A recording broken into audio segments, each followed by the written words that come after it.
ভিক্ষুক রাস্তা দিয়া যায় আর জমিদারের পুত্র বধূও যায়। একজন সামনের থেকে আসতেছে, একজন সামনের দিকে যাইতেছে। দুইজনের ক্রসিং এর সময় ভিক্ষুকের গায়ের কাদা জমিদারের পুত্রবধূর গায়ে লেগে গেছে।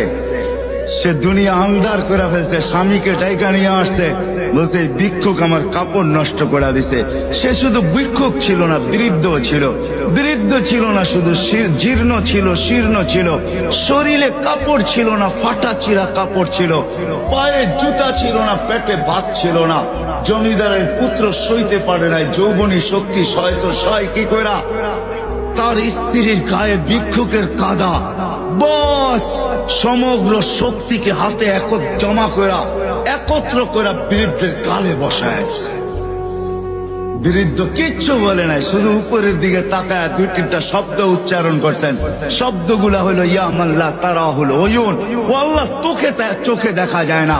ও তারা কুল্লা শাই, তুই সব দেখিস। ফারা তারা মা বি, তুই কি দেখিস না আমার সাথে কি ঘটতেছে? এটা কি দেখিস না? বলতে দেরি যুবক, মরতে দেরি হয় নাই। জমিদার চলে আসছে, প্রতিশোধ নিবে। বৃদ্ধের একদিকে মুস্কি হাসি, একদিকে বলতেছে প্রেমের খেলা এমনই হয়। জিজ্ঞাসা করছে কিসের প্রেমের খেলা রে? বলছে ওর প্রেমিকার গায়ে আমার কাদা লাগছে, পায়ের কাদা লাগছে, ও সইতে পারে নাই।